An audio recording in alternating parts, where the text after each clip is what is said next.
So today we're going to be using meshes for no reason, pretty much, just for the sole purpose of teaching you guys meshes. Similar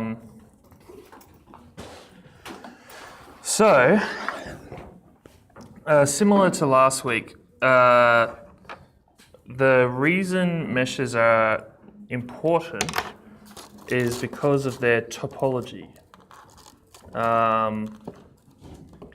And like if we do a bit of a Goodwill Hunting style, geez, this is going to die, isn't it?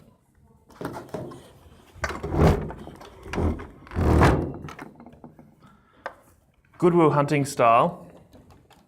Everyone's seen Goodwill Hunting, right? Matt Damon. Do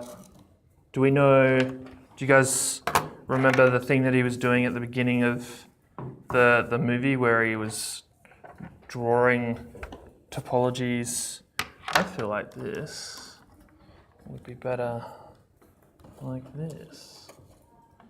Yeah, that's better. So just to quickly go over what a topology is again.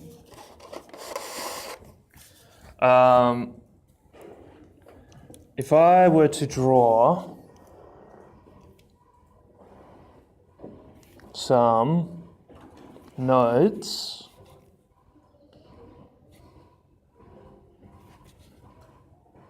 like so and connect them, this particular object has a topology that we can see in other objects. Okay, so for example, if I were to take like this looks like a plus symbol, right?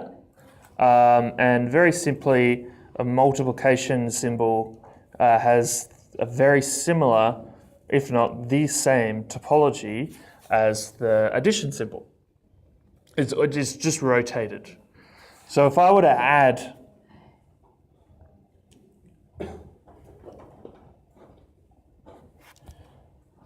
some elements to that symbol, these two objects now have a different topology.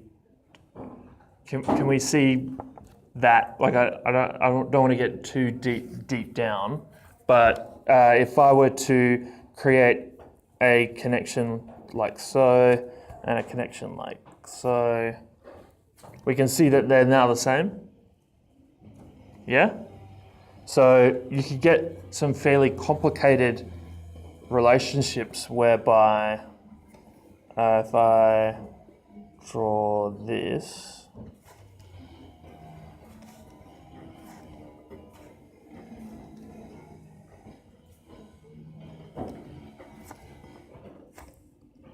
would you say this topology is the same as this one as is this one? Yeah? No? Why not? Huh? So if I go 0, 1, 2, 3, yeah? And then I'll go 4, 5, 6. Then I'll go 0, 1, 2, 3, 4, 5, 6. So are they the same? So the way you're comparing them subconsciously is by sort of saying, okay, there's a connection between 0 and 1. There's a connection from 1 to 2 and vice versa, and 2 to 3, and then 0 to 4 from there to there, 0 to 5, and then 0 to 6. Okay? And then if we look at this one, does it satisfy 0 to 1? Yes. Satisfy 1 to 2? Yep. 2 to 3? Yep. 0 to 4? Correct. 0 to 5? And yes, 0 to 6. So they're the same. Did you get that, Joseph? Yeah. Cool. Okay. So I'm having trouble looking. So when we deal with surfaces, the topologies that we care about are the U and the V from 0, 0 up to 1, 1, right? But that means that we can only really draw a four-sided surface and only ever draw a four-sided surface. Meshes allow us to draw much weirder shapes using native topology. Okay? Meshes don't allow us to do certain things like the way that we evaluate a four-sided surface from 0 to 1. We don't necessarily have the ability to do that with meshes.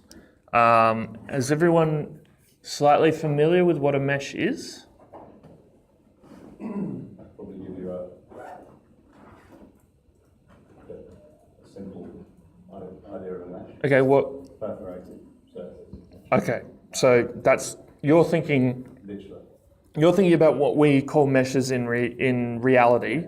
Mesh in mathematical and in CAD space is basically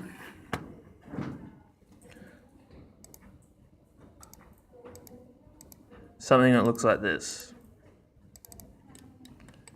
So it's a surface that's made up of flat surfaces that are usually 3 or 4-sided. Every visual graphic that you see that's 3D is a mesh. So even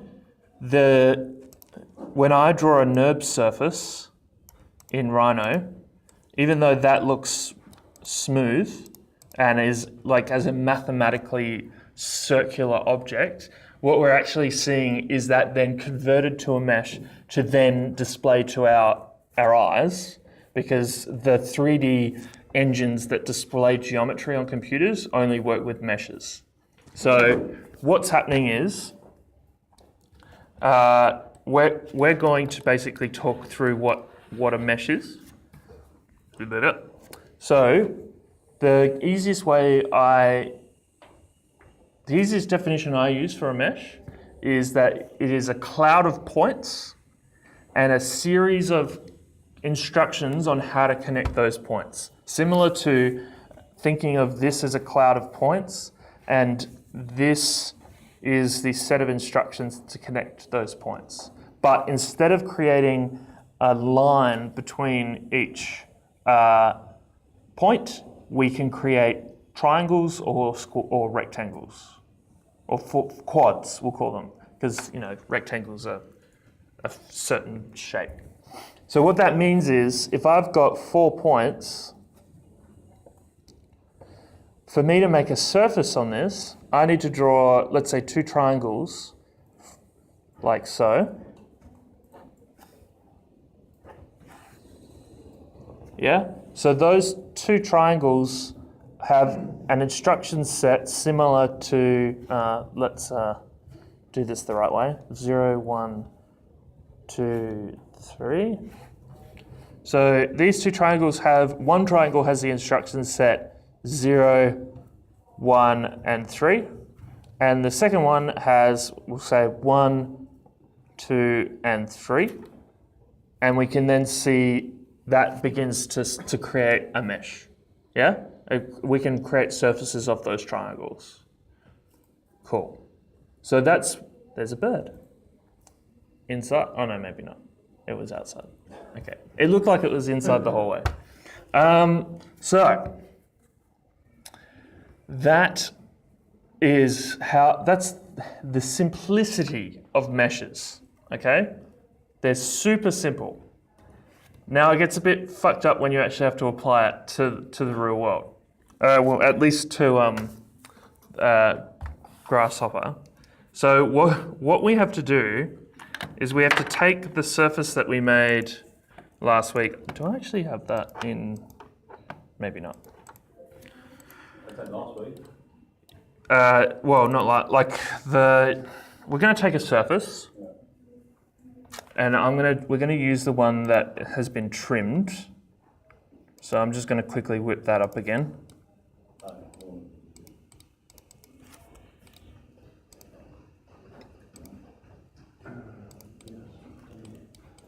Oops. Yeah. Why is my computer working so hard?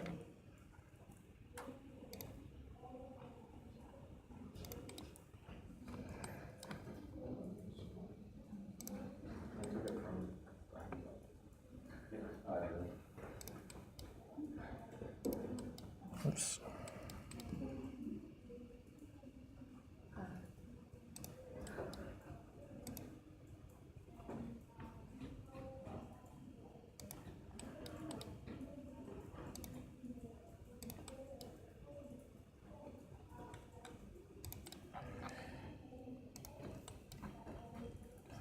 And we need to, we're going to turn that into a series of mesh panels. We're going to use those mesh panels to laser cut sheets out of acrylic. And then we're going to create a frame for those sheets to sit in. And that frame will be 3D printed. Cool? So, if we imagine this is a 2D version of our trimmed surface, and our trimmed surface usually has this sort of like shape cut into it like so, yeah? So we're going to divide that into squares. Sorry, not squares. Four-sided objects. We're going to use these four-sided objects to create a mesh. It's pretty simple.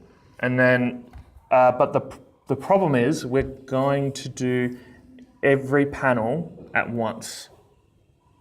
So it's actually quite easy for us to do this with surfaces, and just to sort of prove that, I'm going to, which is why there's like this, we're just sort of making this complicated for the purpose of just teaching you guys meshes. We're not doing this I would never do this at work, ever.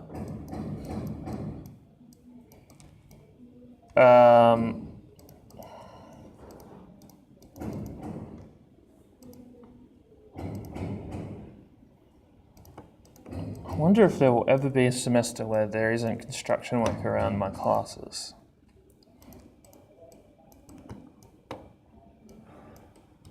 Oop.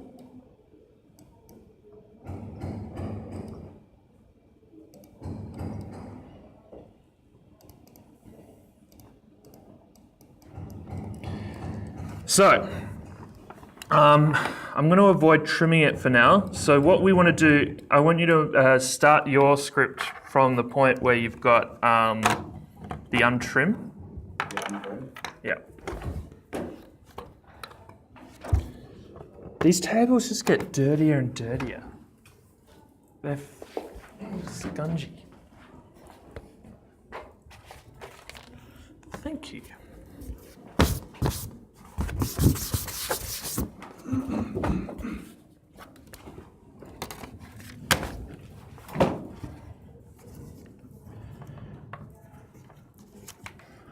So, we're going to turn this into a mesh. Now, I would do this normally by dividing my surface up into, how would I do this? I would grab this component here, divide domain. We want this guy. Plug my surface into that. The U and the V is the number that you divide that by. Then under surface, I would isotrim my surface with said domains. That would result in us having a nice evenly divided surface with four-sided objects, because surfaces are four-sided, and if we divide them evenly, we should get four sides. And then I would then break each of those up into their component vertexes. So there's 4 vertexes there. Then use list item to pick out the 4, and I can then draw a 4-point surface from that, which will then flatten that out. Now, mind you, this depending on the surface that you're working with, that's not always going to be planar, and so like we can get twisted aspects to this depending on that surface, you know, because a 4-point surface doesn't guarantee us to have a planar surface. But that's. I just want you to be considerate of how quick that was compared to how long it's going to take us to do it with meshes, okay?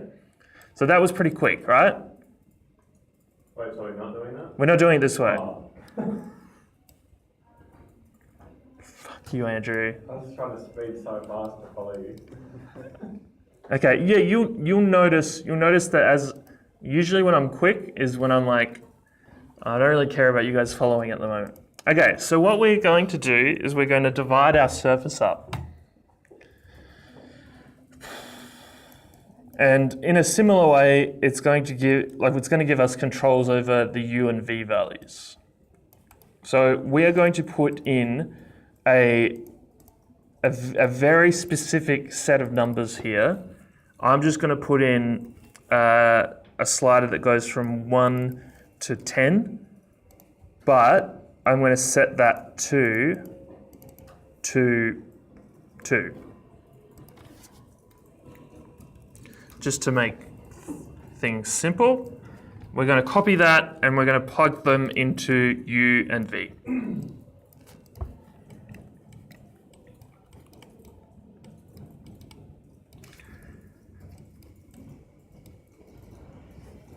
Then, just quickly, just to go off on a little sidetrack, I've explained branches previously, haven't I? Yeah. Okay. What do we see here at the moment? What scenario are we seeing? We have 3 branches, and each branch has 3 points in it. So what do you think the first branch is showing? The first parabola.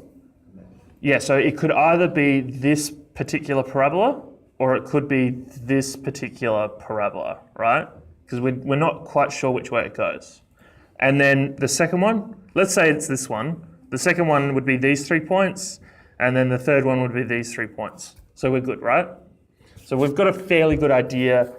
Like, you guys understand 2-dimensional branch structures now. Yeah? Good.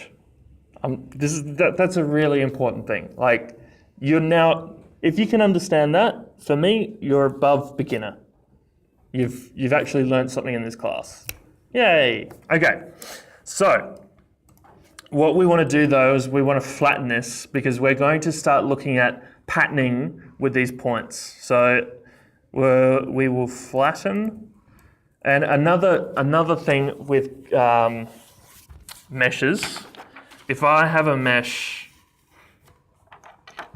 that has points, is this focused enough for you guys? Yeah. So if I have points 1, 2, 3, and 4, and this one's 0 and 1, and this one's 0 and 1, right, because they're in different branches, that means that these mesh points can only be created for their own mesh.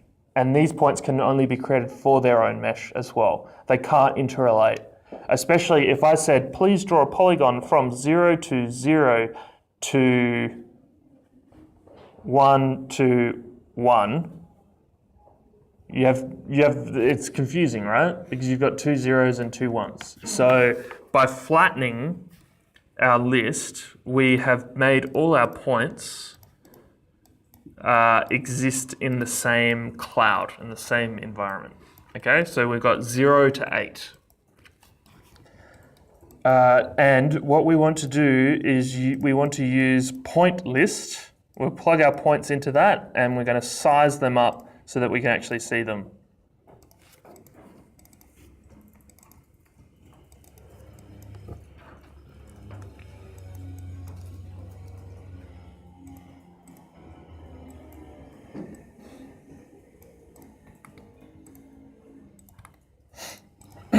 Okay.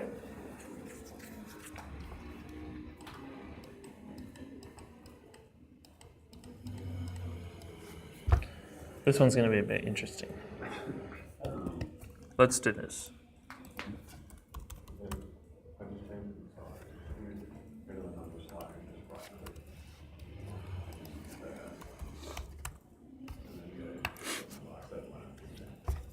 Is everyone getting something looking similar to this?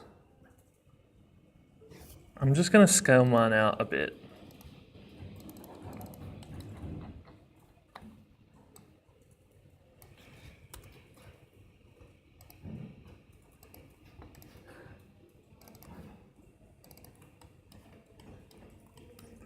Okay, so if I were to start drawing, so in Grasshopper, we can only draw 3 or 4-sided polygons, okay?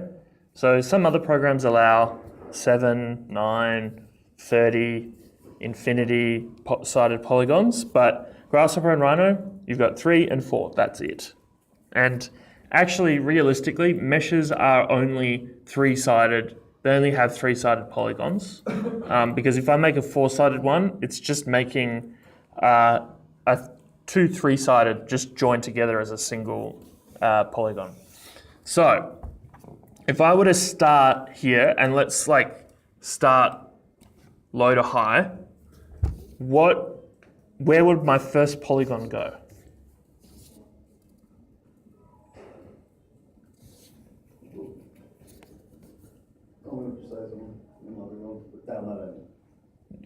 You got to give me instructions.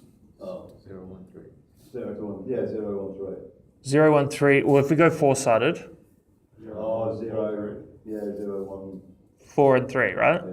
Cool.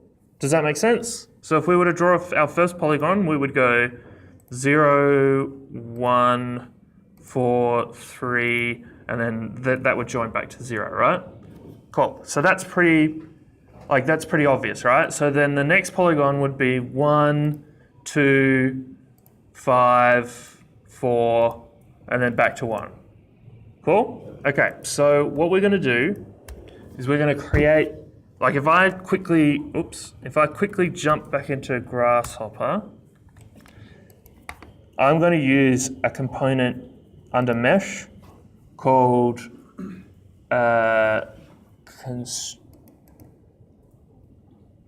mesh quad. And what that does is it takes 4 values, being you need to put in the index of the item that you want it to pick up. So in this case, if I say 0,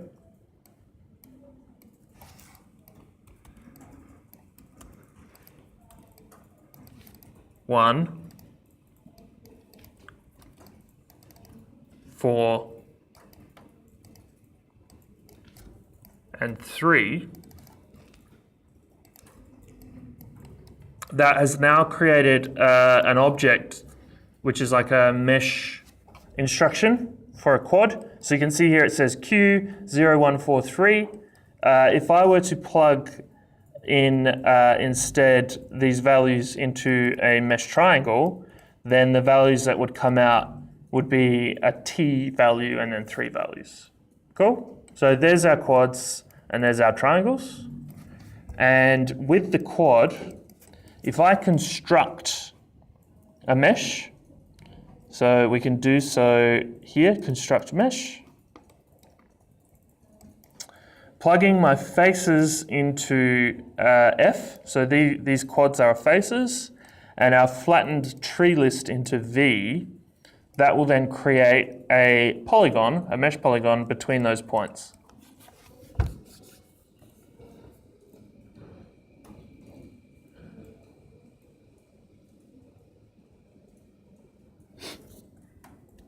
So if I change this now, if I change my 4 to 8, we can see that's now going to go to the 8th point in the system. So interesting thing about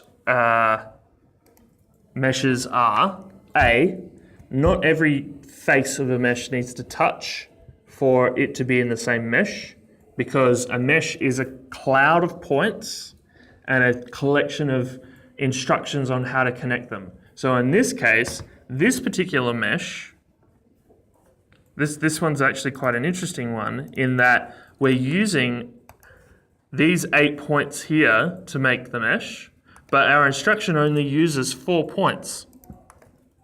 So the resulting mesh only has one face using those 4 points. Do you think there are still points in that mesh? Like the other points?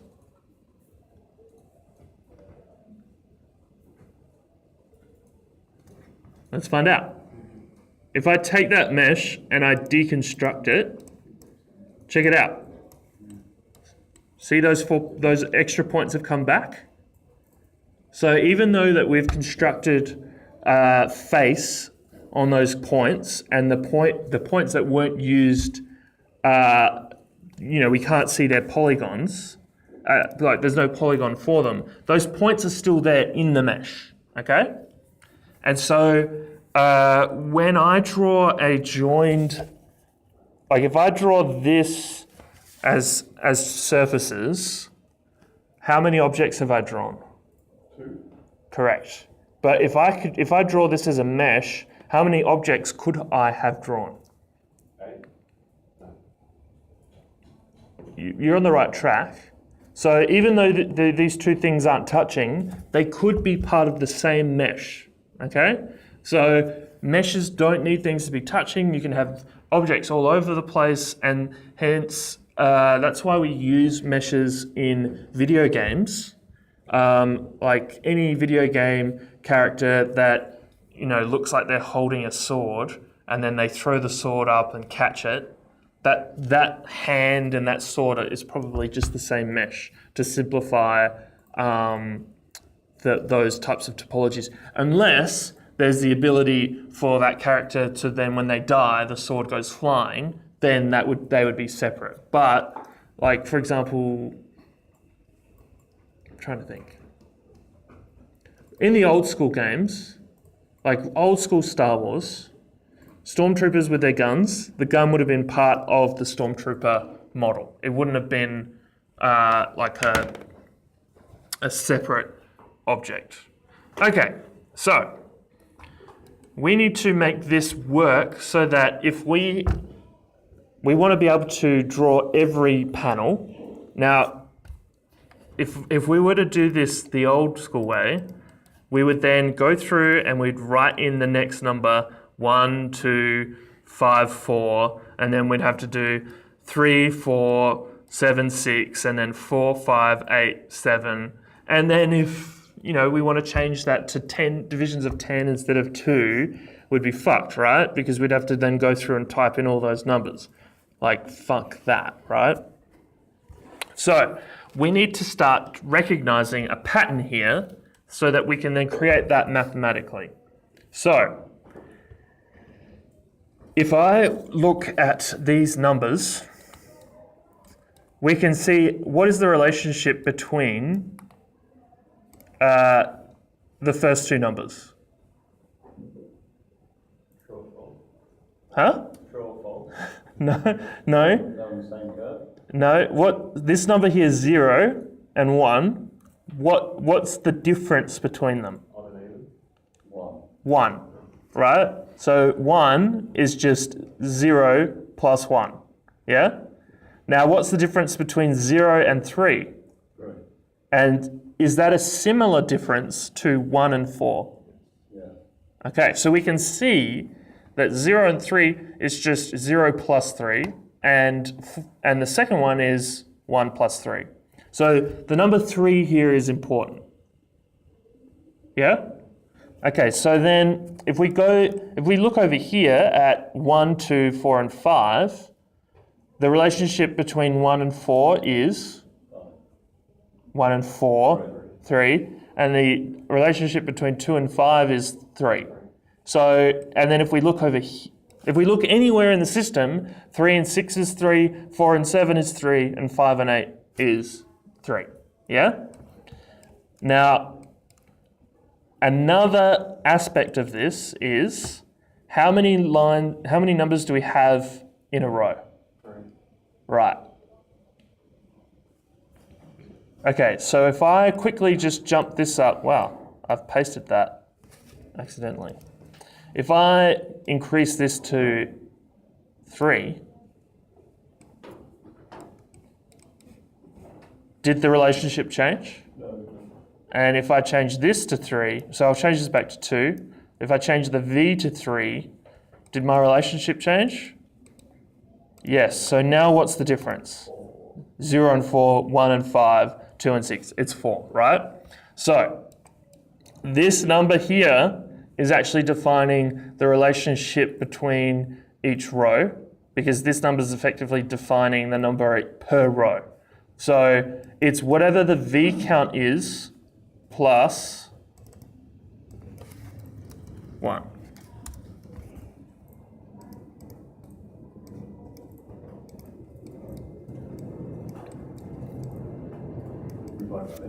Yep.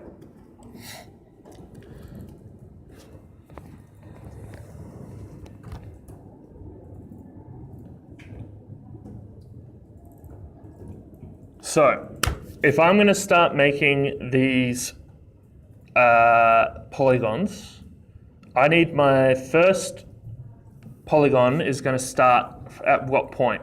0. Now, if we think about the second polygon, what point will that start at? 2. Is it? No, 1. Right? And then the second one? No, 2. Right, so it's actually quite simple, that relationship, yeah? So we can create a sequence of numbers with series. We've touched on series, right?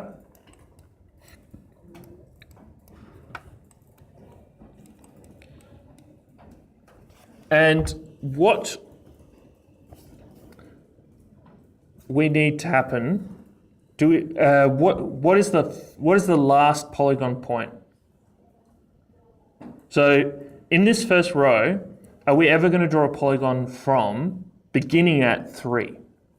No. No, because it's too far on the edge. And are we ever going to draw a polygon starting from 8 or 9 or 10 or 11? No. So we're only ever going to start drawing polygons in this group of points. 0, 1, 2, 4, 5, and 6. So if we just take this back to 2 again, 0, 1, 3, and 4, what do we have?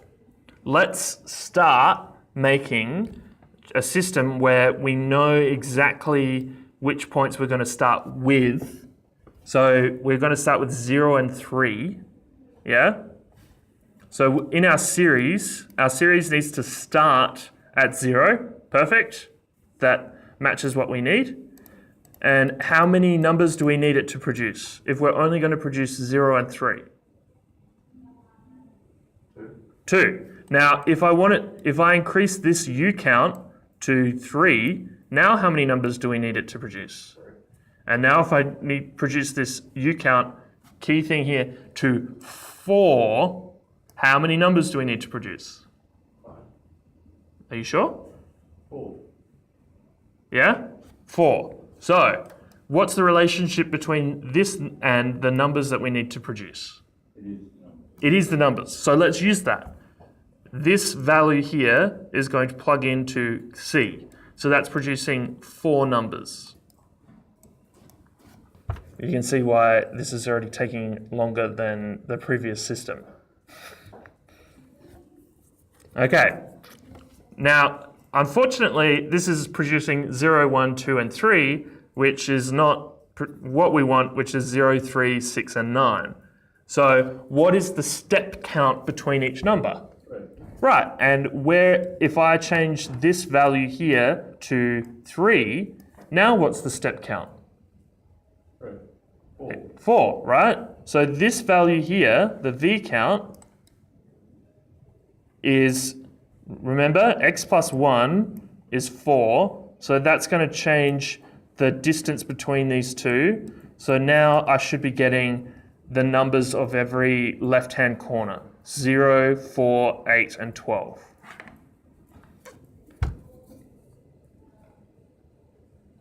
This, I believe being able to recognize these patterns in reality, like seeing these patterns and then being able to code them, is kind of that natural skill that makes doing parametric design easier. But the best thing that you can develop to get good at this is a short-term memory. That's what I'm just saying. I find like short-term memory is the most important thing for computational design. Just remembering, like, if you can remember what you've done over here without actually notating it, and the larger your short-term memory works, the better. Because if you can open up a whole script and just be like, oh yeah, like I remember working on this, I know where everything is, that's quite important. Okay, back to this. So 0, 4, 18, and 12. Perfect. Now, that's just telling us the first number of every polygon in a row, yeah? Now, if I start on 0 and I just focus on this row, how many values do I need to produce the first polygon? Like the first point of the polygon. We're going to have a polygon here, so what's its first point going to be? 0. And we're going to have a polygon here, 1, and a polygon here. So we only need 3 values per row.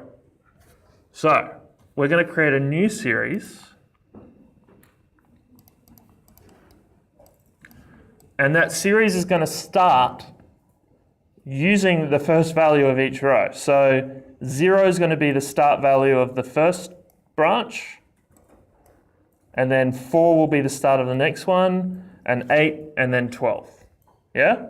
And what we'll do is we'll just pull this back to 2 just to make this as simple as possible again. So we've got 0 and 3, and that's then producing 0 to 9 and 3 to 12. But how many values do we need per row? In this one, how many do we need? Sorry, where we pointed. How many values so how many numbers, this is going from 0 to 1, right? Yeah, 0, 1. But then it goes 2 to 9. So how many do we actually need? We don't need 10 numbers. We only need 2 numbers, yeah? 0. Yeah, 0, 1. Kind of sneaky, like, I'm going to answer, but no one else can see. So if I change one of these values, if I change U to 3, do I still need 2? No. If I change V to 3, No. now how many do I need? 3. 3. Can we see the relationship between this and the number that we need? Is it 1 to 1, like it is this number? Yeah. So let's plug that into the count.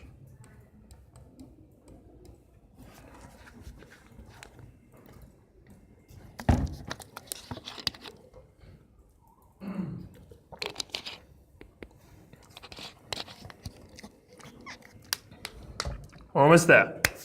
What's that? As in, to get this to be a mesh. Right. We are nowhere near finished the tutorial. As I've said in the past, we've got to get through all this fucking hard shit just to teach like the basics. Okay. So now I can actually flatten this list. We don't have to care so much about the branching on this. These are the points that are going to be the start of our polygons. Yeah? So if I check all of these, 0, 1, 2, 4, 5, and 6, they're always going to be the start.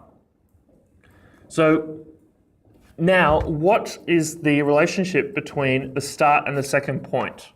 So pick any polygon, so 5, what's the second point going to be? Plus 5, 10, 4. Yeah. Is it? We usually want to go counterclockwise. Oh, so plus 1. Yeah, so the only difference between this and the second point is plus 1, right? So let's copy our x plus 1 over here. And then we'll create a second panel. And I'm just going to put these panels in a bit of a weird order. I'm going to plug this one in and then just put it off to onto the right. So we can see 0 and then 1, 1 then 2, 2 then 3, 4 then 5, etc., etc. Now, just to whip a dead horse, if I increase any of these numbers, does this rule set ever need to change? No. It's always plus 1, right? Yeah. Cool. So, then, what is the relationship between our second point to our third point? That's x plus 1 again. It's plus 3. Plus 3. Remember? Alright. Remember we saw, so 0 to 3 is plus 3. 1 to 4 is plus 3. Yeah? So fortunately we've got that number here. That's this one here. That's the number that needs to jump between. So we're going to use x. It's x plus 1 again. Right? It's not x plus 1, it's x plus y, where y is the spacing between each row.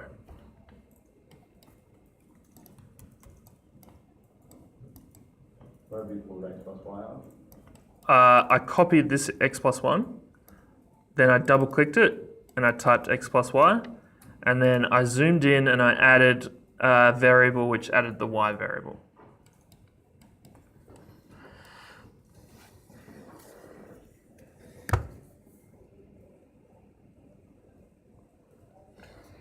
So what was your y, the b count? The y is going to be this little x plus 1 expression, the one it's the v count plus 1. Okay, now what is the relationship between the second to last point and the last point? 1. Minus 1.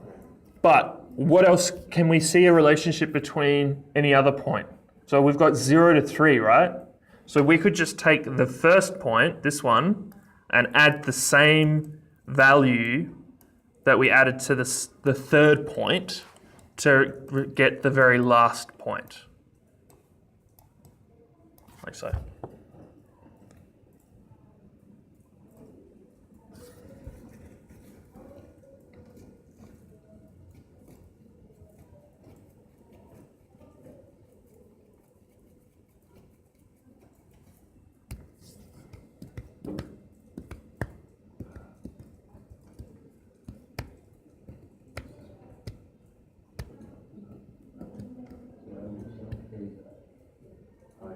So the last one, the x value is going to the flattened tree.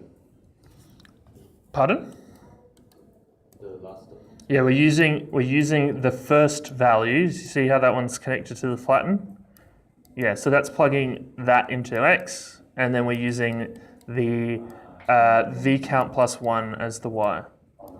Do you guys just follow what I draw, or do you actually like are you understanding what's going on? Understanding, but also Doing both. yeah, a bit of both. Okay. There's some from A, some from B. Like, I understand the principle behind this. Yeah. But I think when we were doing, there's some stuff you just look at you like that. But then there's some stuff you look at. What's interesting about Grasshopper is that it does show your thought process. Like if you know how to use it properly, then it is effectively a diagram of how you think about doing something. So when I open up your Grasshopper scripts, I can see your thought process. It's quite an interesting one. My thought process is quite often similar to yours, I think. Yes, everyone here, unless they go out of their way to script something, like try something a different way or push the boundary a bit with each of these assignments, has just been getting a blanket 75 for the Grasshopper script. Because I'm like, it's the script we made in class. Like, you could have just copied everything that I did, or there's no proof of understanding there. Okay, so here we go. We've got our 4 lists. We can use these values to make a mesh quad. So what I'll do, we can actually plug these in from the panels. So we'll use the panels to plug in. So the first one goes into A, the second one goes into B, and etc., etc. And if we turn on our mesh now, we should end up with a complete meshed surface.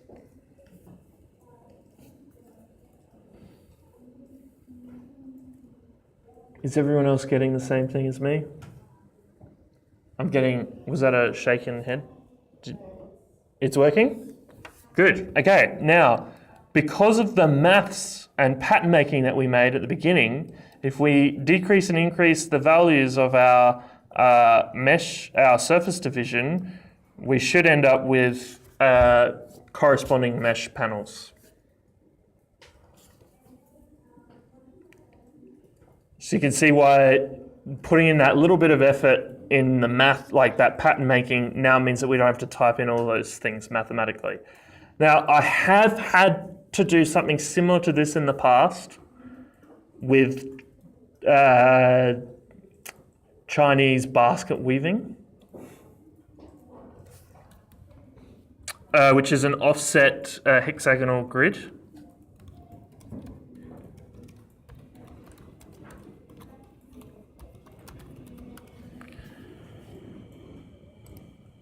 So I have done it. It's just rare, very rare for me to do it.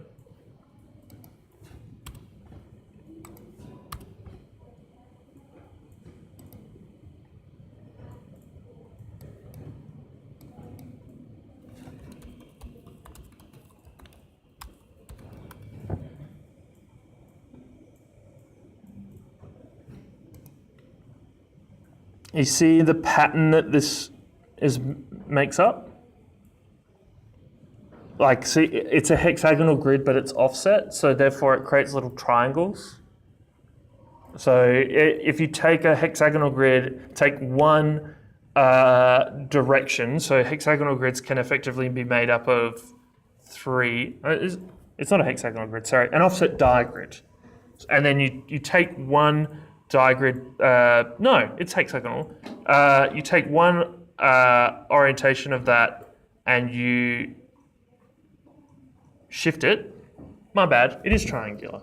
It's a triangular grid. You take one orientation of the triangles and you shift it by half a grid and you'll end up with these hexagons, like big hexagons and little triangles. We had to do a facade using this pattern system, and I had it set sort of like weaving in and out like a basket, and I had to basically use this technique of trying to work out the values per row based on divisions to panelize that. So I have used it was a bit more complicated than just 0 plus 1, 1 plus 3, 3 minus 1. But you know, there are applications for this. Okay, so we've got our panels. Hooray! Yeah? Hooray! So we've got to make this thing.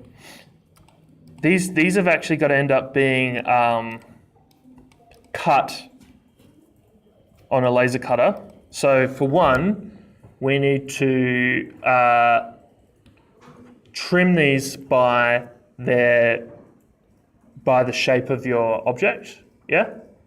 We've also got to shrink them a little bit, because if I make this out of acrylic, I'm going to end up with a problem where it actually, the acrylic smashes into itself at the junctions, depending, or for example, if you've got a frame holding it up, it'll collide with the frame. And then we also then have to orient this to the XY plane just so that it's actually laser cuttable. Yeah? Okay, so let's start by producing the frame. We'll then do the laser cutting stuff after that. Okay, so what we can do is we can use the lines that are produced on by the mesh to make the frame, but screw that. Let's use this divide surface. Cool? So if I divide a surface up with the way that it's branched, if I draw a polyline between each point, then that will result in us getting these lines.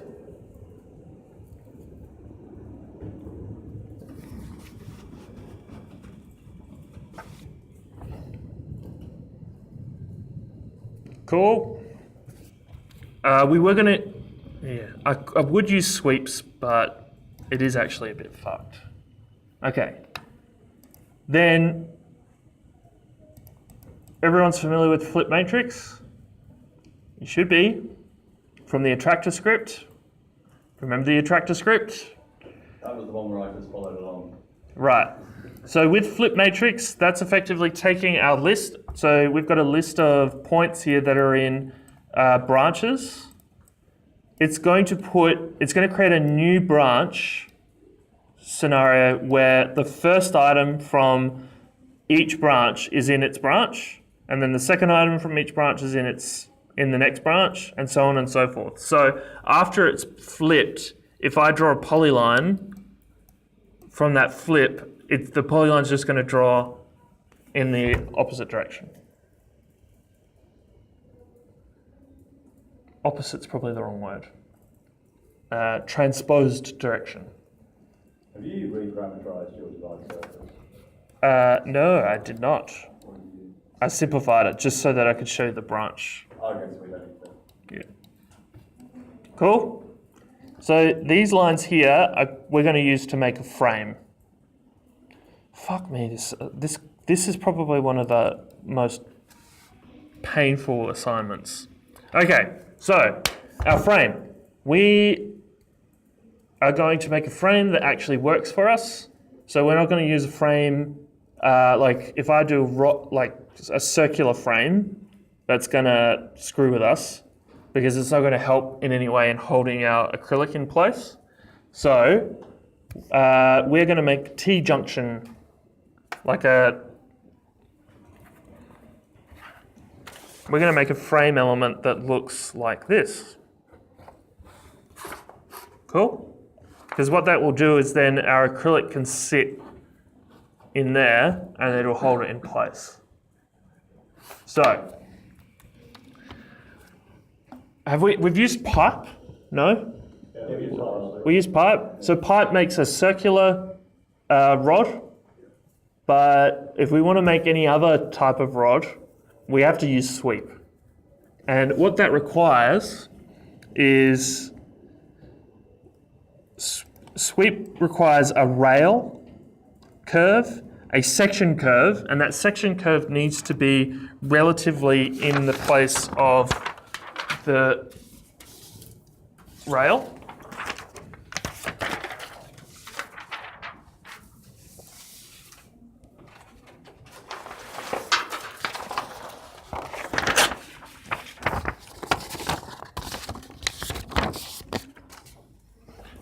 So if I have a rail, and I draw my section curve, if I draw my section curve here, then it's going to produce a geometry like so. Okay, if I draw my geometry here, it will, my section curve, it will produce geometry like so. So it matters where this geometry is relative to that curve, okay? So generally, we want to draw our section curves where we need them. Now, it's difficult because we've got a 3D object here, and drawing those all over the place is shit, okay? So what we're going to do is we're going to draw it in relative space at 0, and then we'll move it.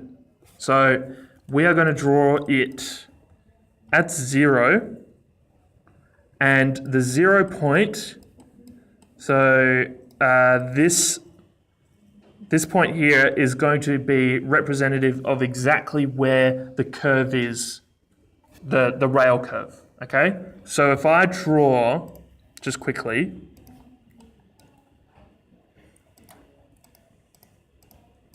something like so, then this point here is going to be where our rail curve is. Cool? So our curves at the moment could be describing the bottom face of our acrylic. So if this is our acrylic in section, then this would work, right? But then if my acrylic is coming in on the other side like so, then that's going to clash with my frame. So what we want is a frame element, just using snaps as a guide, like so. That then allows our acrylic to come in. Ta-da! Okay, so we're going to draw this little guy parametrically. Might as well, if we have time. We have time. So quick and easy way, if I draw a curve using a line SDL, and I start with a construction point, and our vector is going to be in the x direction.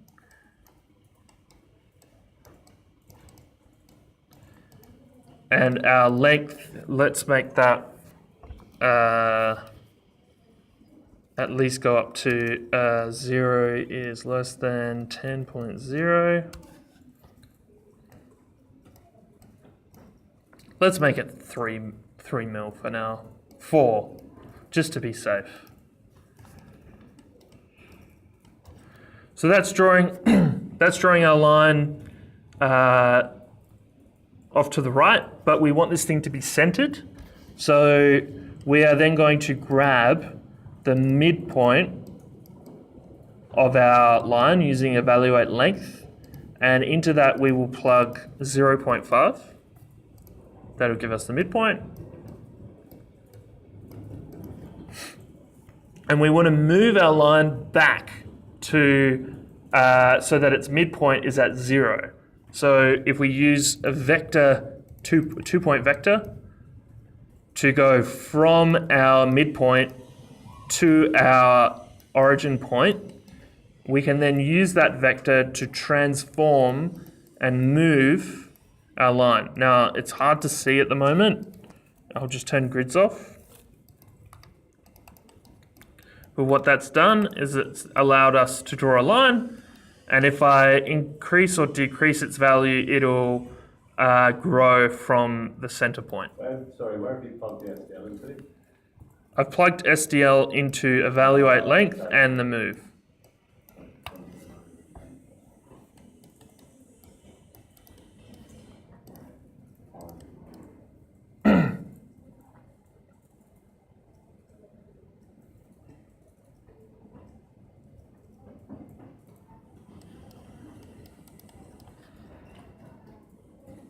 So next step would be to offset that curve. And because we're offsetting a line, we want to define the plane that we want to offset on, or otherwise there's infinite number of planes that a line could be offset. And we'll use a slider to also determine the offset distance. We'll then, just quick and easy cheats way of creating a curved rectangle, is we'll loft between those two curves, the moved one and the offset one, and we will convert that loft to a curve, and that'll give us the boundary edges. So what that will do is produce a little shape like so.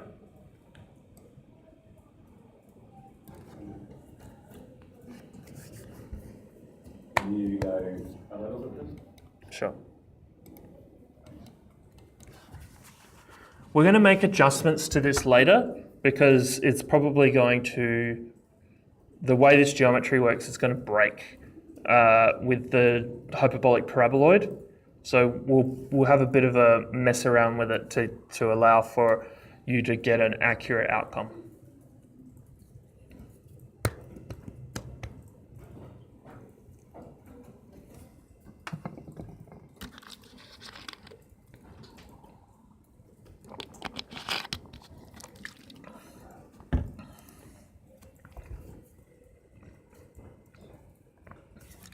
For those of you who are up to this point, we are going to do the exact same, almost the exact same thing. So just copy and paste. But instead, this time, we're going to change the unit x vector to a unit y. It's all good. I'll just highlight what I've changed. Copy and pasting and throws me everywhere. It's literally, that's all we're going to change for now.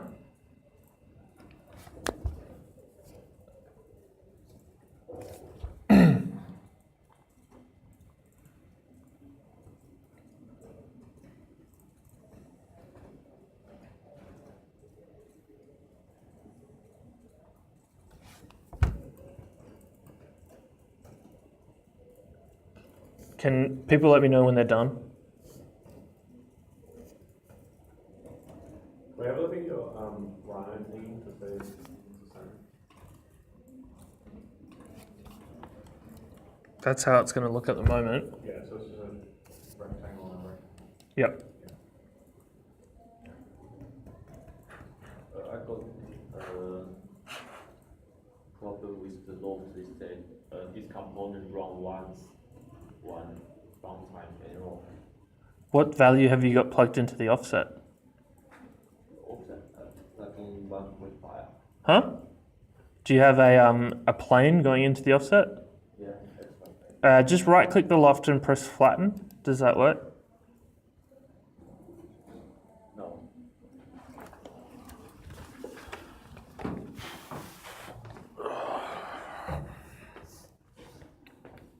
You don't have anything plugged into your geometry. Oh.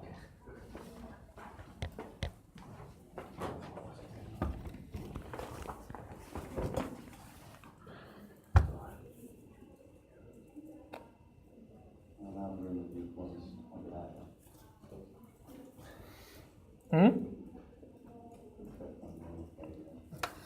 So, can I see your shape?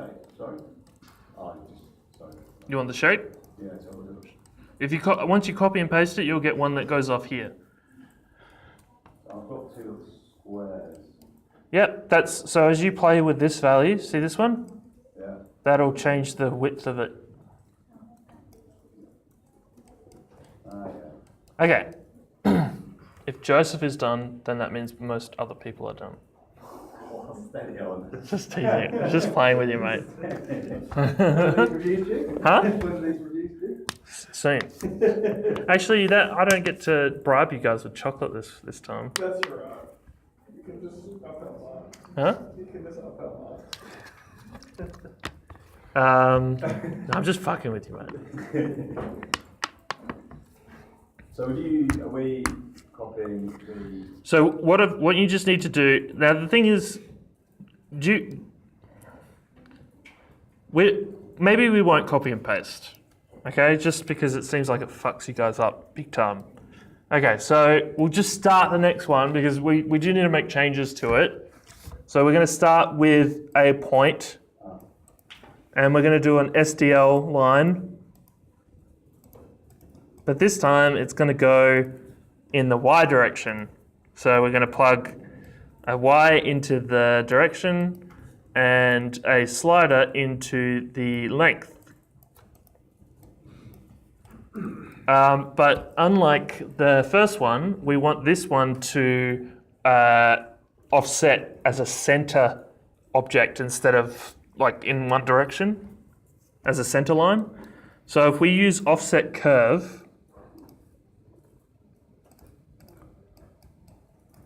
and we put in a distance for that, and we also set an XY plane. For this to be made a center line, we need to set an expression for the distance to minus x divided by 2. And if we copy and paste the offset, then the second expression would be x divided by 2. So I'll just write those down in a little panel. I think I've spoken to you guys about this type of maths function before.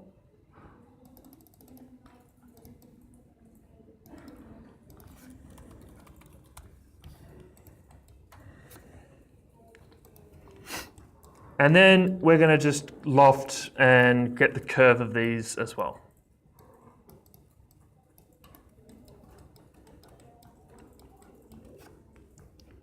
Can you do that a little bit, sorry? Yep. And bigger the grasshopper, if that's okay. Thanks.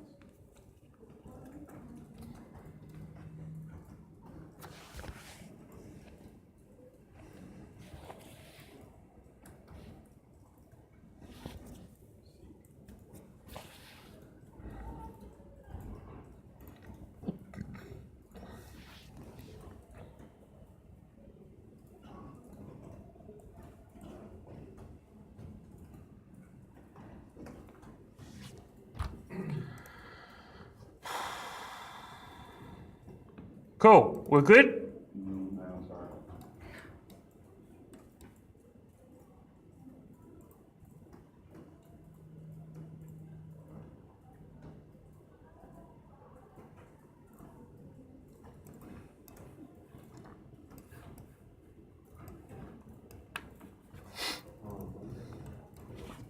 So what that's going to do, we just need to convert this into a single shape now. So if we go to intersect and grab a Boolean region union, so it's under, if we plug our shapes into that and also make sure that they are flat going into that region union, right-clicking the curve inputs and setting flat, then that will join those two objects together as a single closed curve.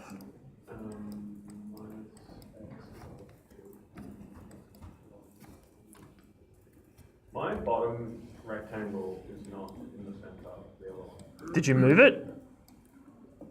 Yeah. Did you move it from its center point? From 0.5?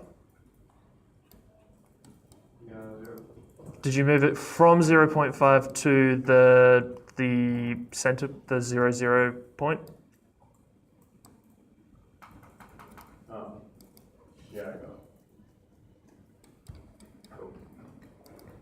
Cool. Okay, so here we've got now a nice little parametric T where I can change the depth of the bar, the width of the middle bit. Nice little technical terms there. The flange and the web. We can play with the all of these things, right?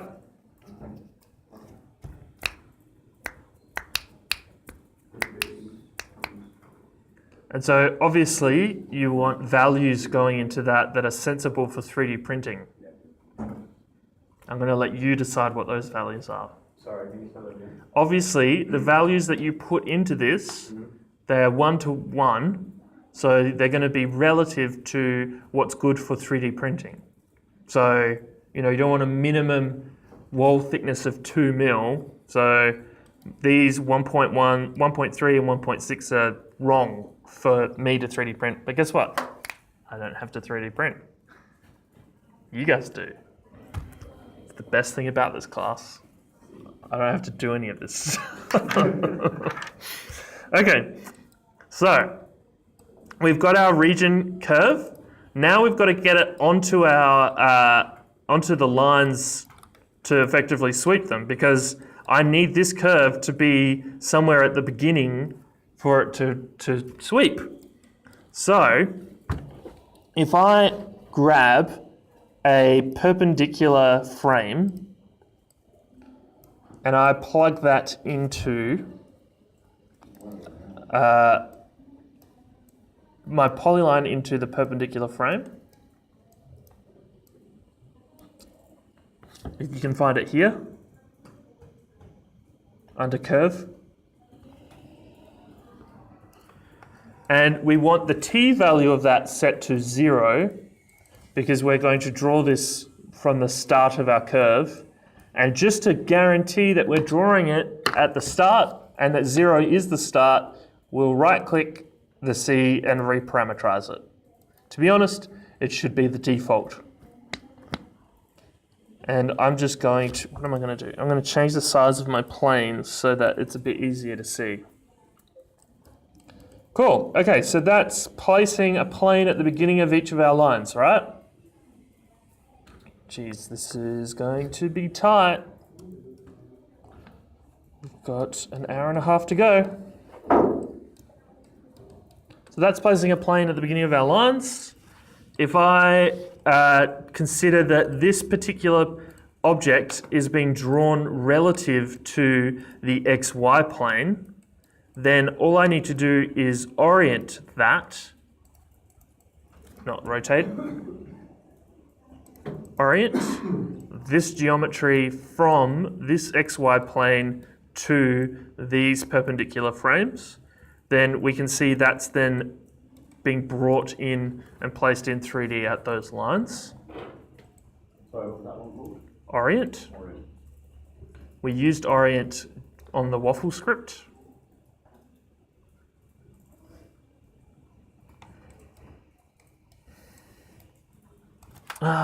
Only just last year, I had 3 weeks to teach waffle. This week we have one. Yeah. This year. So we've oriented them. Now these are our profile curves. So if we plug them into the sec S value of the sweep, and I plug my polylines into the rail, and preview that, I should end up with some nice, beautiful. Is it both polylines that go in it? Pardon? Is it both polylines? No, let's just do one for now. One set.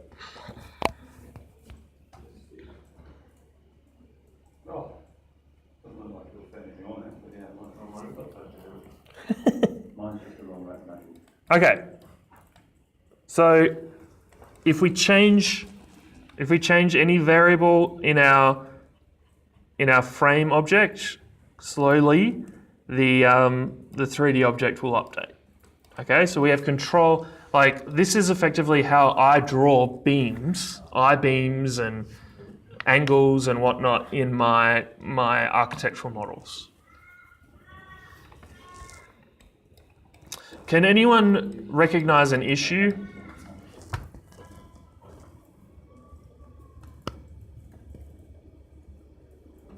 What is the problem? What is it? I'm causing a problem. What's the problem? It might actually be the problem that Logan is experiencing right now. What was your problem, Logan? My beams are upside down. Okay, so now look at my beams. What's wrong with them? They're not perpendicular to the other curve. Yeah, so they're not relative to the surface, right? They're all pointing up. Can you see that? So if I put a piece of acrylic from this point to this point, it's going to clash with this plastic, yeah? Yeah? So these actually need to be rotated a little bit per plane. So, and this is going to solve your problem, Logan. These perpendicular frames are orienting just up, straight up, or in Logan's case, down. So what we need to do is control how they orient so that these elements, as they come in at a slight angle. So what we're going to do is we're going to find where these sit on our base surface. So we're going to use a surface closest point. We're going to get our untrimmed surface and plug that into the S. Well, that's the surface we're working out originally. Yes, the untrimmed one.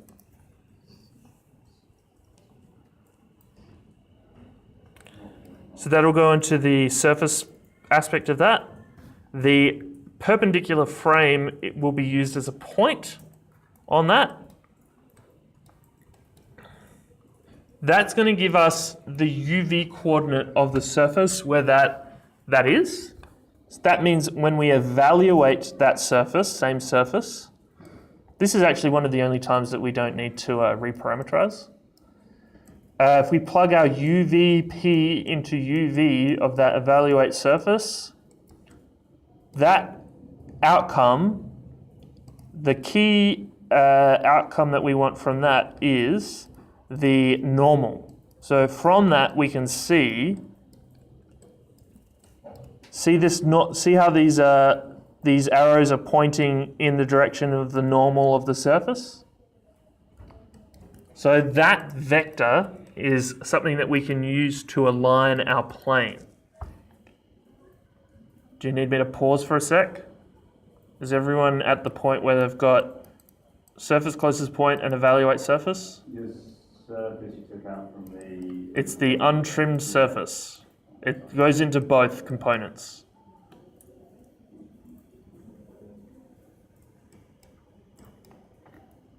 Oh, it's drawing the line. No. We plug in the perp frame. Okay.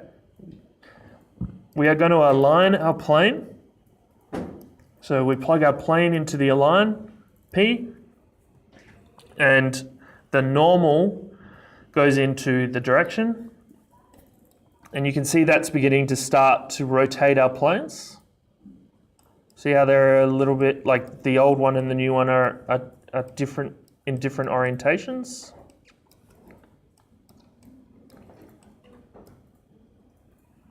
And then that aligned plane, if we plug that into the orient, we're going to see something wrong, but it's halfway there. So if I plug that into orient, then that then rotates our beams. Okay, and even though they're rotated 90 degrees the wrong way, we can see that they are now orienting to the surface instead of to just being vertical. So what a line plane does is it takes a vector and it makes sure the x direction of your plane is pointing in that direction. It's as close as possible to that direction. Okay, so if I've got my arm pointing up and my arm pointing out is the y, out is x and up is y. If I've got a direction like so, then my x direction is going to rotate and point in that direction. So with what I've drawn here on this section on the ground, the y direction is pointing left. The x direction is pointing right and the y direction is pointing up. But what we've done is we've said that the x direction on our surface is going to be pointing to normal. It's the normal of that surface. So we need to also realign our xy plane to that direction.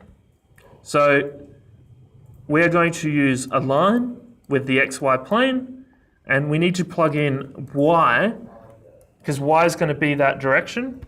Now for some of you, plugging that in, the positive y is going to work. But in my case, positive, I actually need to put in negative y. So I need to put a -1 into the f value to have that then orient outwards. Okay? Where do you put that -1, sorry? Into the f. I'll put it as a panel.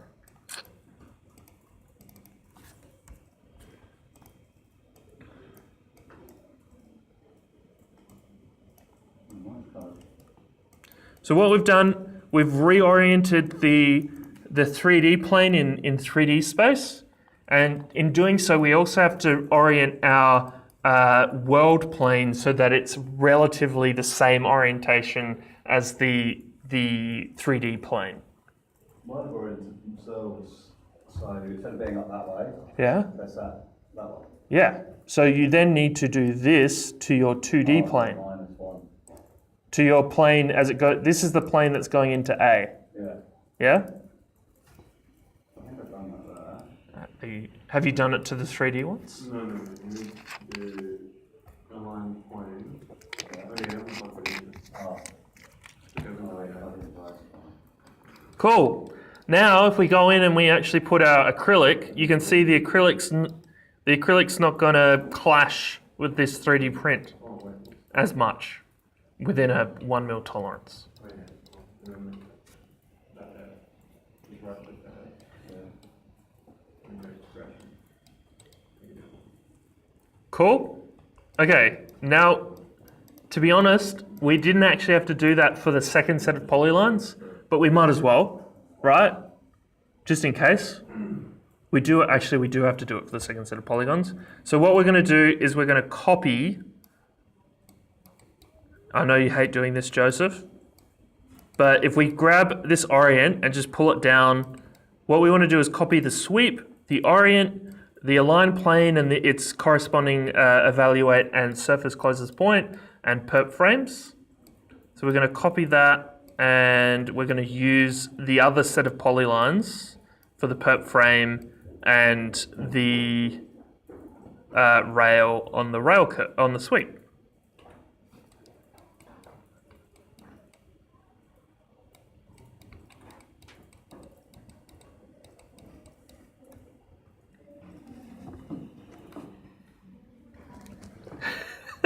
Do you want me to do it again? You can zoom in so we can see what. Sure. So what we're going to do is we want to copy the sweep, the orient, the align plane, evaluate surface, surface closest point, perp frames, and obviously you don't have to copy the 0, but we can. So we're going to copy that down. And the only thing that's changing is the polyline. So we plug this polyline into perp frames, and the polyline into the rail. And we should end up with those two directions of framing. Actually, yeah, this will work. If your parabola is quite sharp, then your frames will actually follow that angle as it goes up. Okay, we've got an hour to finish this thing. An hour and 15. My teeth are still facing the wrong direction. You need to go to the dentist. Oh. They're going that way. I don't really know why. So you've oriented this in the direction of the normal. So that's, Right. that's that one. That's the one Yeah. I tried to copy and paste. Now, see this one? Yeah. That's not orient, that's align.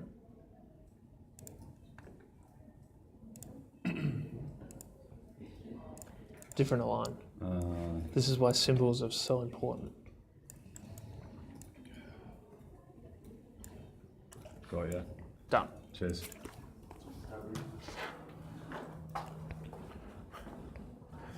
Yeah, unfortunately, some components have the same names in Grasshopper. I'll remember that for the future. The align plane. Yes.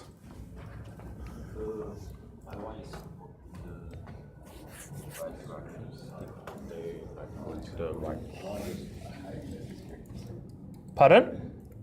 Yeah, you're using the wrong align. You got to use this align. On this. Oh, Make okay. the go the other way. So you copy Wherever you've got a line, wherever you've got this align, replace it with this one.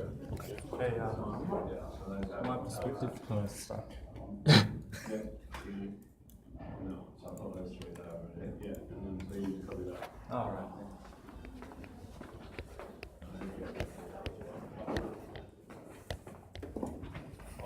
Yes. I don't know what happened for that one. You need to plug your polylines into. Go up. Just pull it so you can just doesn't go. Have to pull that down there so you can. Yeah, okay, so.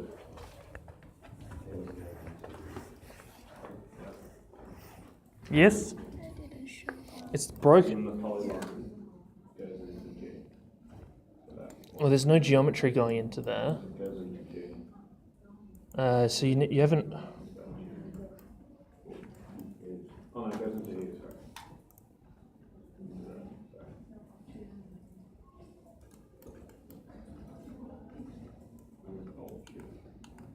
Uh, Oh, control shift. that makes sense. This doesn't have any depth to it. Oh, I should delete it and copy again. Yeah. You literally got to copy it. Delete everything, start then. Not even.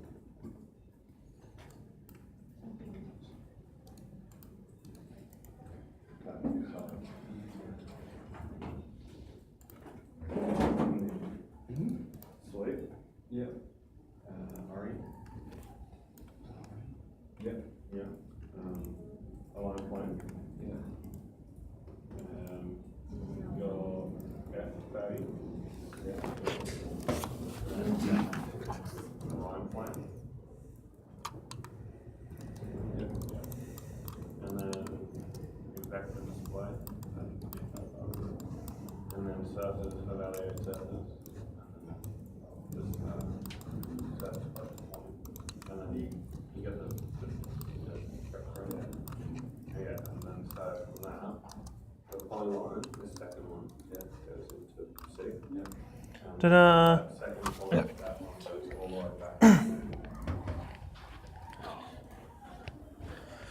Okay, so there's two things that we have to do to our frames to make them so we've got frames, right? We've also got, guys, we've got frames and we've also got the panels that go in them. So key thing is this needs to be now the shape of our object, right? So these need to be solid for us to do a Boolean function on them. So we can do a quick little solid function by capping the holes of each of these. So if we chuck a cap holes on the end of each sweep, then just assuming I'm going to be a little bit different to you guys, I'm going to draw my trimming object. So that's my trim object. What I want you to do is grab, assuming that this is your untrimmed surface, you guys have a trimmed surface, yeah? Yeah. So we want to grab the curve edges of that. So we're going to plug our trimmed surface into BREP edges. So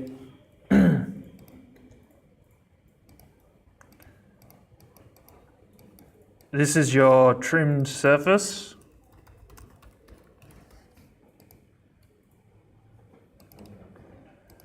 This is either the thing that you've trimmed it, right? Are we taking boundary edges or? Yeah, we're going to plug this into BREP edges.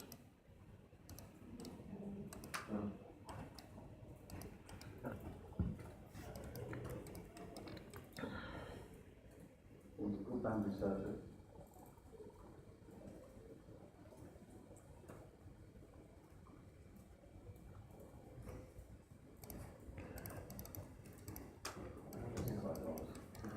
Don't use boundary surfaces. This is your trimmed surface. This is an analog for your trimmed surface. See the Oh, right, okay, so we're plugging, okay, so it's the curve that just getting it in. So what's that? Oh, have you put it trimming, like, you want your trimmed surface. what's that on this side? No. Are you using a trimmed surface? I put it into a Some of you might not need a trimmed surface, but you might as well do it because we have to. Okay. We then want to transform, we want to project that to the XY plane. So we'll put in a project, and then we're going to use boundary surface to fill it out.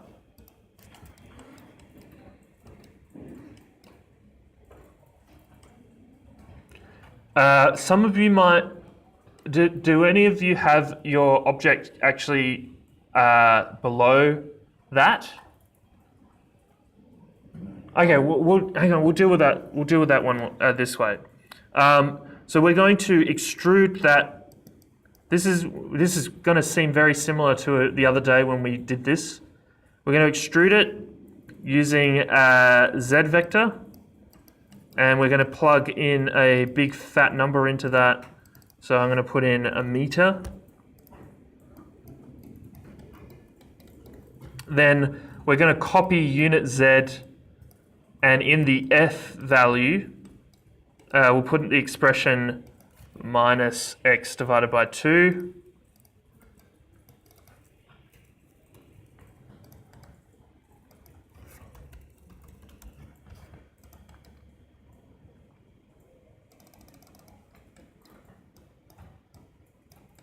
And then we're going to transform and move that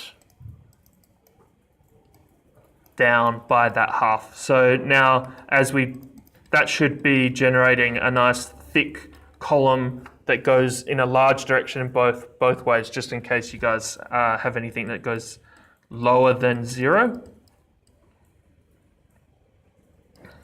So this particular geometry is going to be used with our sweep. So I'm just going to pull it over with our swept curves. And I'm just going to move it up here. We want to do a Boolean intersection. So solid intersection. We're going to plug our trimmed geometry Boolean into A, and our first set of sweeps into B, and we'll copy that and plug our second set of sweeps into B. And you might see some errors. What that's doing is it's just telling you that there are certain elements that don't have any intersection at all. So the frame on the very, very left and very right, and on both sides for me won't work. So it's not the cap holes that goes into just the sleeve, is it? No, you want the cap holes, because if you put the sweep in, then it's not solid and it can't do a solid Boolean on that. This is good. We're almost there.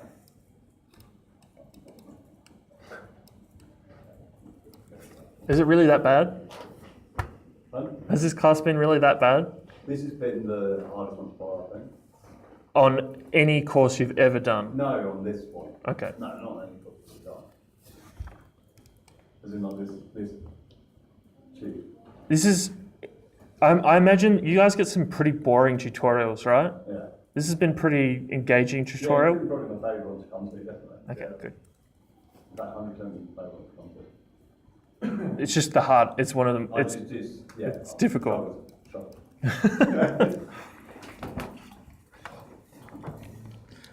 There's some lectures that I do for my other class, and like students are just sitting there falling asleep. I'm like, I'm trying to be as entertaining as possible. It's just because they don't get enough sleep. Nothing worse than trying not to fall asleep in a lecture. Most uncomfortable feeling. Yes. What's the question? Like, I'm missing the story in the last. Yeah.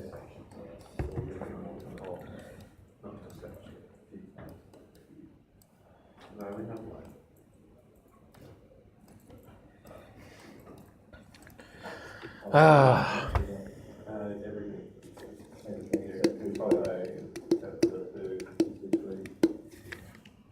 Can you imagine doing this at work? Oh yeah, pretty well. And you're the only person who knows how to do it? Who do you ask? Huh? Who do you ask about? the internet. I need a few more, I think I need to change a few things. Yeah. It's not going to be very interesting 3D print at the moment. So you just reduce the divisions. The numbers. This is why we set up that little maths pattern at the beginning. Yeah. Sure, makes sense. That's another thing you have to be really good at. You got to think 100 steps ahead. There you go. Looks like something there. Very nice. Love it. That proves the system works. Do you know, you guys are not that impressed with that anymore, right? What? Being able to just change the parameters. Yeah, it's like, that's just bread and butter grasshopper now. Yeah. Just think back 11 weeks ago, 12 weeks ago, 13 weeks ago, before you even came into this class, would you think that you would be capable of producing parametric models like this? No. So I'm glad I've seen you guys grow. It's good. Okay, so this solid intersection, this is what you need to 3D print basically. Cool? Yes. Get wrong. So like my second solid intersection is said is like empty. Yeah, that's fun. That's fun. Dude, what you need to do is hide. How do I select everything? Or just Would you say that's sort of like, what? What's that? Would you say that's really good on STL, is it? Yeah. Cool. So it's working. It's working. You just need more divisions, man. That's not enough. Okay, guys. So we've done our due for the 3D printing. That's done, right? Just printing on one section. It's up to you. In terms of like It's up to you. marks. If we just print this one section, what are we looking at here? Are you looking at me marking you? If you want to put a number to it. I don't care. If we were to, I suppose we don't do that. If you do more than one section, that shows me your thought processes with that. Are you planning on just going down to the workshop now and printing? No. Okay. Not right now, But like today. I'm printing on Thursday. Okay. Do you guys book ahead? Yeah, I did. Yeah. Try and last week I fucked it. Okay, so where are we at? That's 3D printable. That's one outcome. Now we've got to go back to our mesh. This is fucking dumb. Why do we have to do a mesh? Fucking meshes. Okay.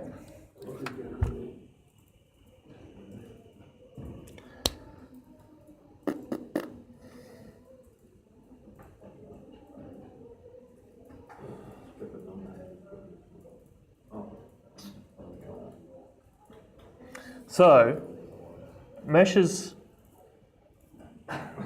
Now that we've got, guys, now that we've got these mesh, we need to do some elements. We need to do things to it to make it laser cuttable. So, first of which is we need to trim this thing with our geometry. Yeah? Now, unfortunately, you can only trim a mesh with a mesh. So that means if I want to cut this shape with this boundary extrude that we've got here, this needs to be a mesh for that to trim. So what I'm going to do, we're going to grab this construct mesh, we'll plug in that into a mesh parameter and just bring that over to the right. And what we want to do is extrude just our project, not the boundary surface. So we want to copy the extrusion and also the move.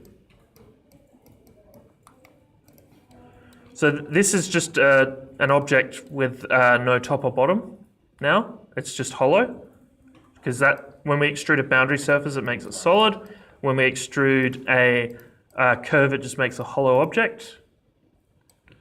And we are going to plug that into a geometry component and move that down to next to our mesh so that we've got those two just. Sorry, could you start again, please?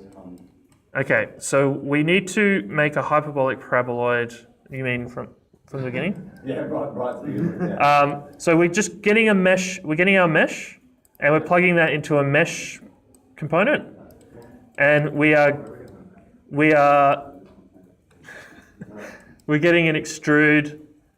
Now we want to just make sure that extrude and move is hollow, so we're plugging that from the project into extrude instead of the boundary surface. You know, and this thing that we use to do the solid intersection. Yeah, that one. Also, do we copy the whole thing? No, we're not copying it. You just want this. You just want the extrude and the move copied, and we plug the project into that instead of the boundary surface.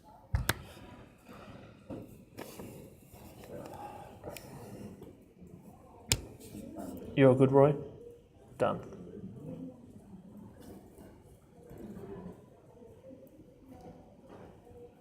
It's such a small class now. Do you remember when we had to have it all like angled to fit everyone in?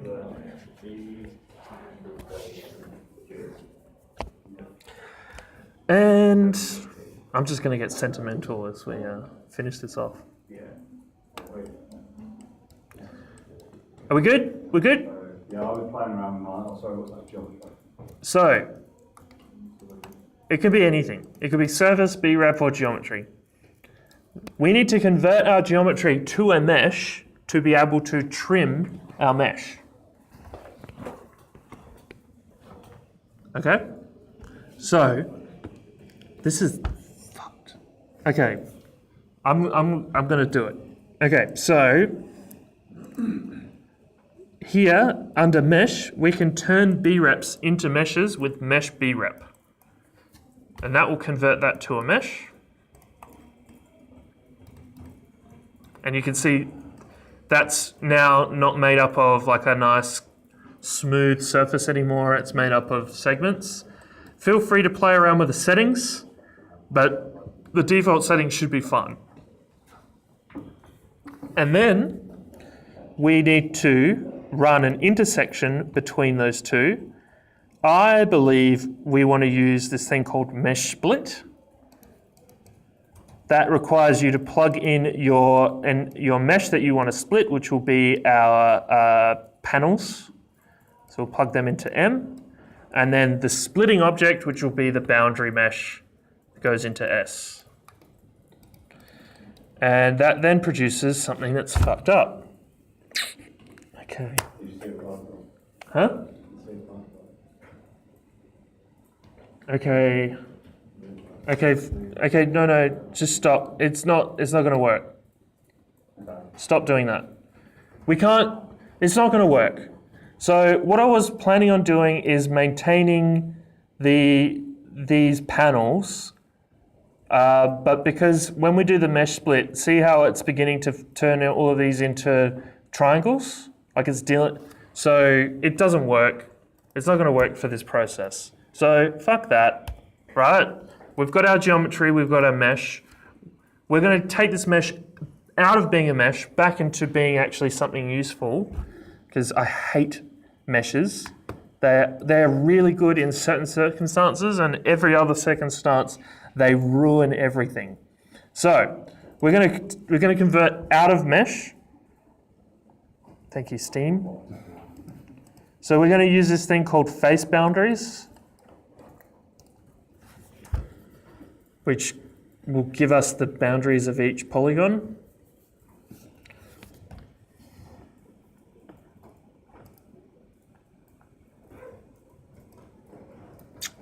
Then, it's actually right now that would be very handy.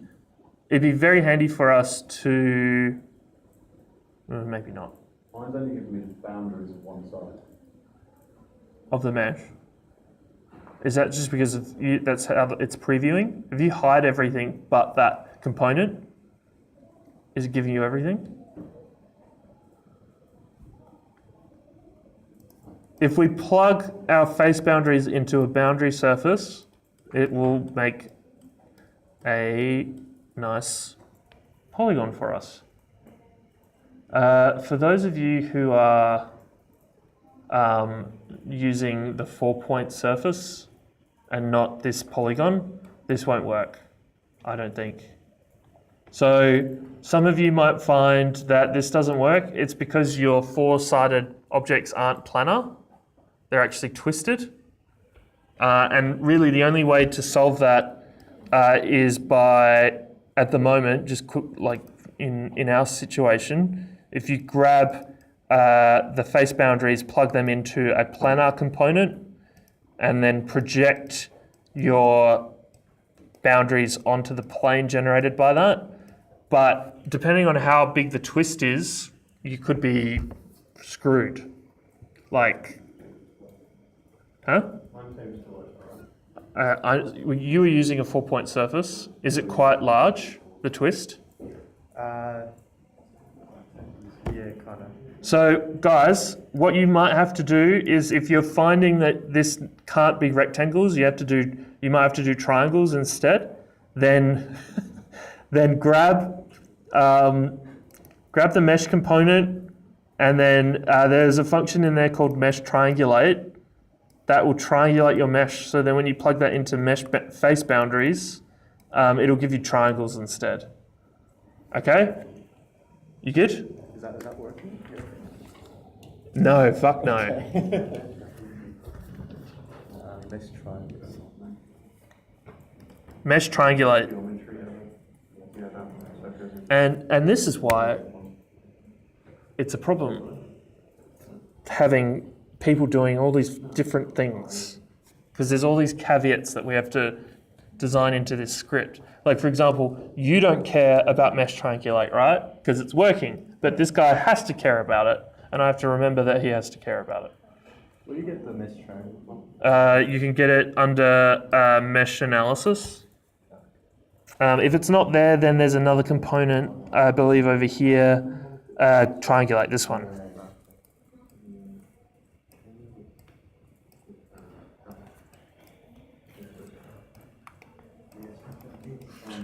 Cool. That just means that your panels are going to have like a little hole in between, but that's fine. Okay, guys.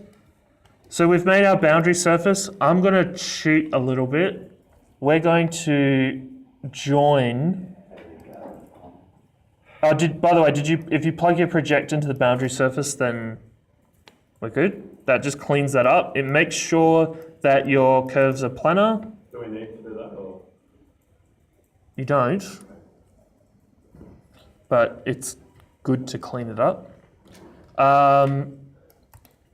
Okay, can we just do a little test? If we plug our boundary surfaces now into a BREP join, can everyone confirm that they are getting a single object, a single open BREP?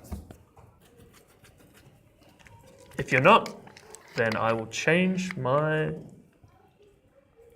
Yeah. Everyone? So those of you using 4-point surfaces and doing the triangulate, you're getting a single open BREP. Everyone else? How about the silent column? You good? Single BREP?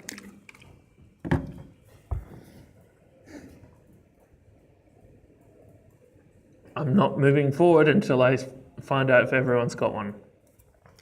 Single open BREP? Single open BREP? No?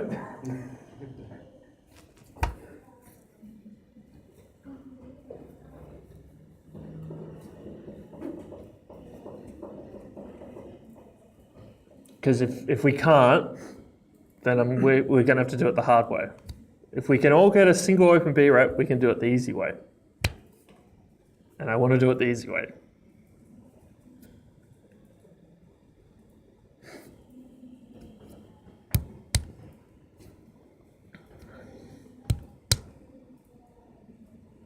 We're good?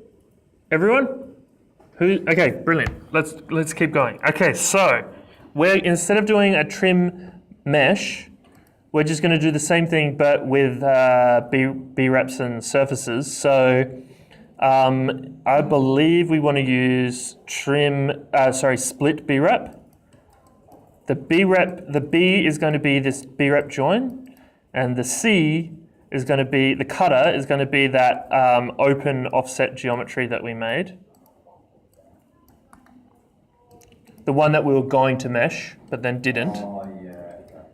Right? And then from that split B-rep, we can grab the first or second. It's going to be up to what you've designed. And that will then split those panels by that. So, multiple reasons why I wouldn't use mesh to make panels. A, it's just a shitty way of dealing with the topologies with those numbers. B, most mesh functions are shit. Yes? We've got errors. Split did not succeed. Are you doing it with a mesh?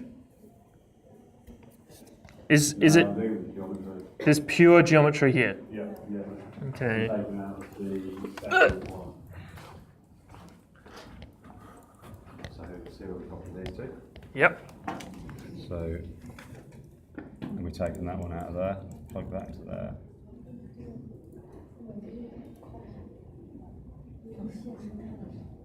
Why have you got multiple? You guys didn't join this, or I didn't join it. Sorry, guys. Just a quick little thing that you need to do. I have been playing around with that one to try and be clever, but There we go. That worked. Sorry. It's just something that I forgot to do myself. Up here in this particular this B-rep edges, guys.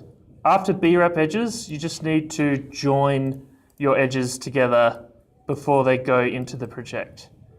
And that should solve all the problems.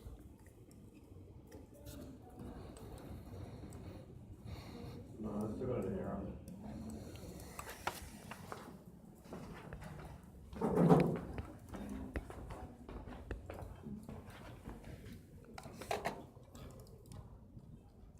No.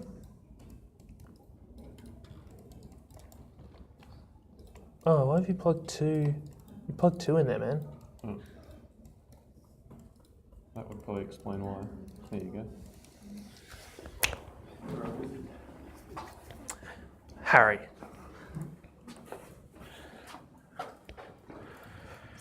Okay, we're good? We're almost there, actually. So we've got a nice little, we've got our frames, we've got our plane, and the plane is effectively defining the underside of the acrylic. See how we've got some issues here with the frame is colliding with that? Tolerances will deal with that. Like we don't have to worry too much about that. Yeah? Cool? So, now, we need to offset our acrylic so that it isn't clashing with the frame, and we also have to move our acrylic to a 2D environment, right? So that it's laser cuttable. Seeing as offsetting can happen in 2D and 3D, we might as well just do it in 2D. So let's do the moving from 3D to 2D step first. Okay? And how are we going to do that?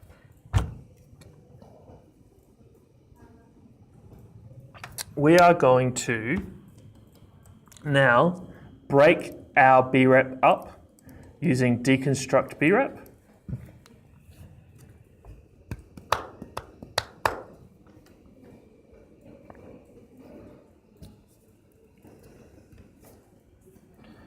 We are going to get the center plane of each face by using evaluate surface.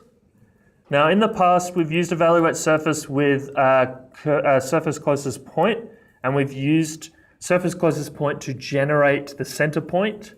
This time, let's use a MD slider and plug that into the UV, and just set the, we need to make sure that the base surface is set to reparameterize.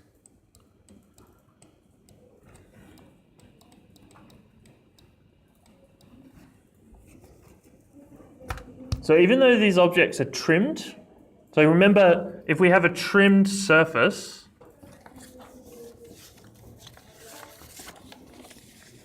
so if I've got a four-sided surface, and I have an object like so, where we're only ever we've still got a four-sided surface. Yeah, this is trimmed. So when I evaluate that and I get the midpoint, it's still going to give me the midpoint of that that parametric 4-point surface. Yeah? Hence why when I get the midpoint of this surface over here, this one, in this tiny incy little one, it's still giving me this midpoint. Does that make sense? Okay. So that's giving us the center of each of those surfaces. Some of you might find that you're not getting an even number of panels because your shape is at the extremity of your surface. That's fine. The key thing here is we have a certain number of frames. So if we use list length, that'll tell us I've got 25. It'll tell you how many you've got.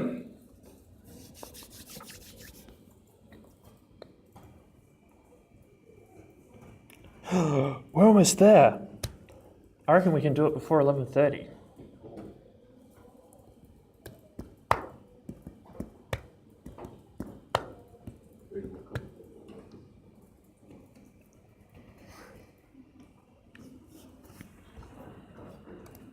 Cool. Okay, so then we are going to use a series to generate that many number of numbers. So we're going to generate 25 numbers.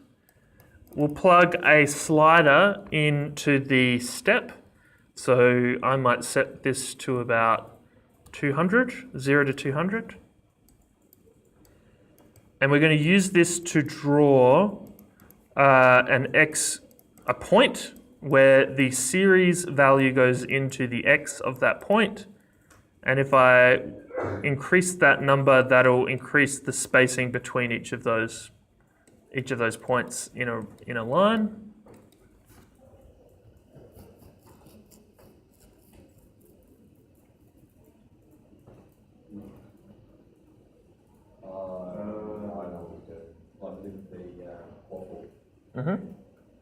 Okay, at that point, let's put an xy plane.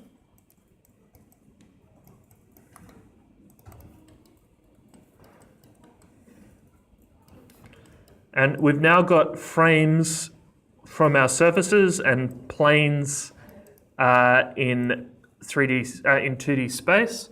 The frames in plane fall mainly on the same.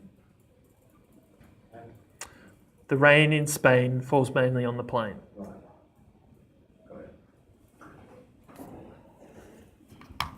Does everyone know that movie? Or play? Or musical? It's a musical? You've seen it. So you know what I'm talking about, but no one else does. Okay, maybe it's because you're English. It is all about English. Well, the play, yeah. Yeah. Or learning to speak good. Yeah. Yeah. Learning to speak good English. Yeah, well, learn to speak good. I'm sure Henry Higgins would have issues with what you just said. Okay, so now to continue the lesson in proper English, we are going to orient our deconstructed BREP frames, faces. So that goes into geometry. The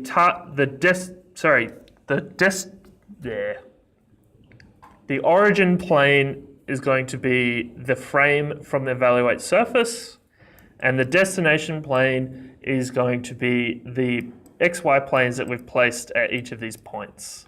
So as I do that, that moves them into 2D space.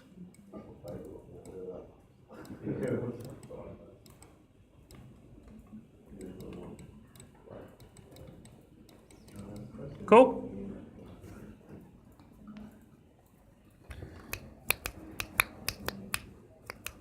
How do you stick this together?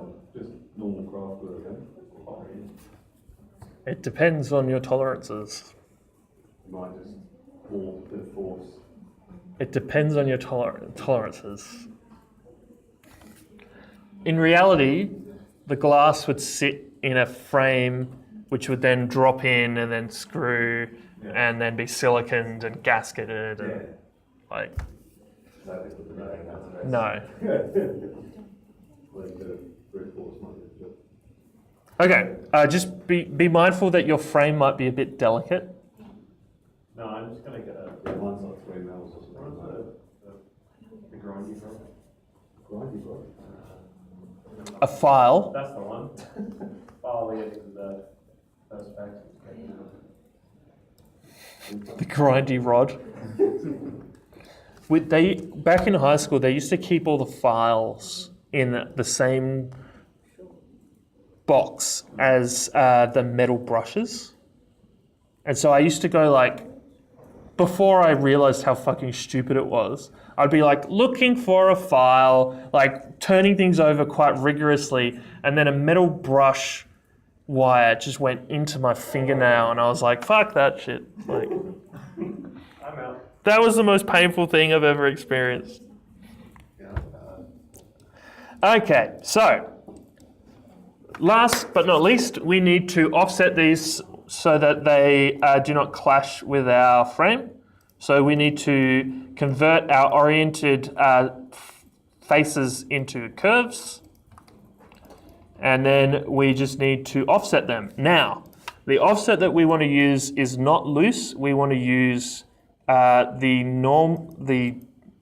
offset curve.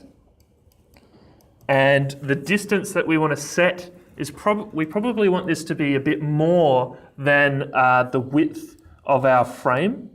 So just remember my frame rod here, I've set the width of that to 1.2. Yeah? So if I offset, how much would I offset for that to be tight? Like a glove. We're going to all these different movies. Like a glove, huh? Huh? Ace Ventura. Yeah? 1.2. No. No, because that would be too much. 1. No. 1.1. No. 1.3. No. 0.9. I don't know. It's 0.6. Yeah, right. Would that would take them all together? Yeah, it would have. We'll start it off. Why is it 0.6? Yeah. Because remember, we've made that width either side, yeah? So if we were to offset this, we would make it half of that. But we don't want it to be like a glove because there's very little geometries in the world where we want that to work, because we cannot guarantee the accuracy of the 3D print, but we can guarantee the accuracy of the laser cut. Laser cutting is very accurate. 3D printing, if the weather is rainy on the day that you print, if the temperature just changes as you're setting things out, things could change, right? It works the same way in reality. Metal expands at a different rate to heat than glass. So if we were to just like weld glass onto metal, on the first day that it goes up, it'll crack because the metal and the glass will be expanding and contracting at different rates, and it will just fragment. So just be mindful that if we set a 1 mil tolerance here off, that's fine, right? That's something I had to learn myself. Most teachers when I was at uni were like, perfection, we must aspire to perfection, because they didn't actually work in reality. Okay, so what we're going to do in the distance is we're going to just set that to a negative. If yours is going the opposite way, then just keep it as positive. And I want to offset this at 0.6 plus, let's say 1. I'll just set it to 1. I'll give myself 0.5 millimeter on either side. What expression was you put in Minus x. That's only if your offset's going the wrong way.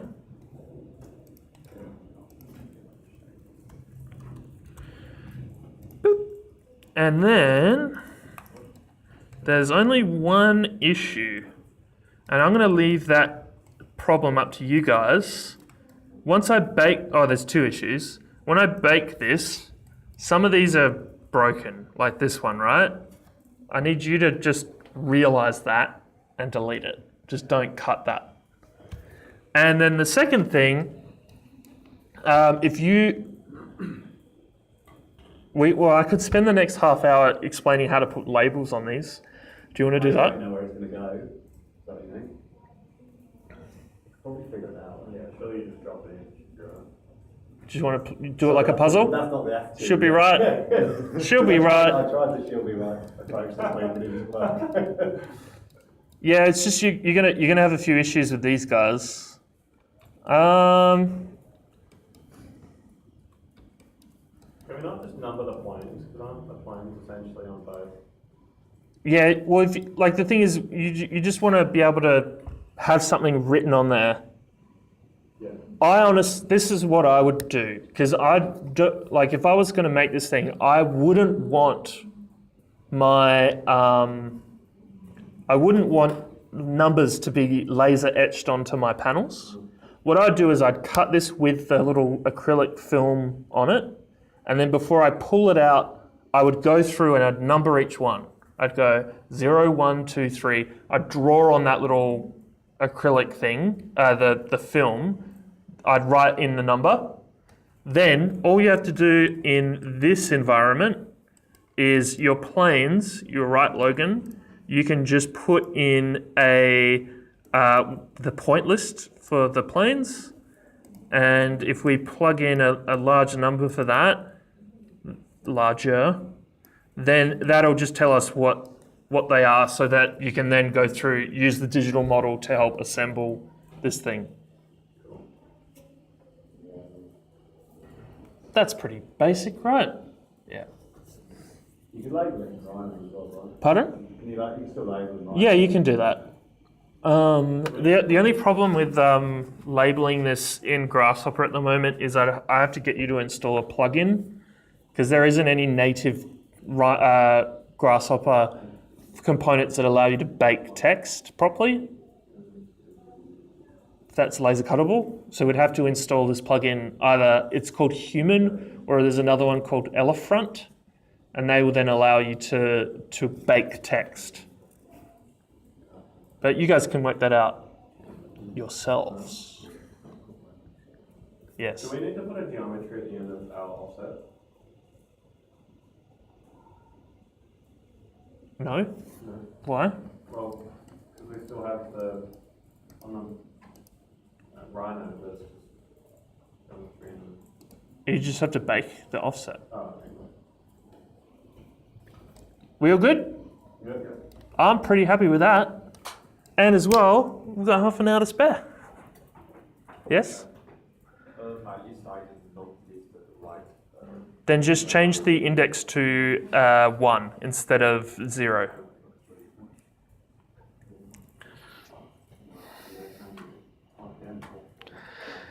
Well, guys, it's been a fun semester. Did you have a question?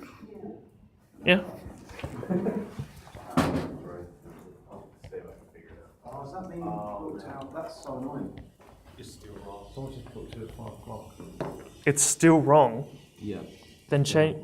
Hang on. Yeah. 5:30 is the last. So they haven't picked up untrimmed the surface. Yeah, it's right.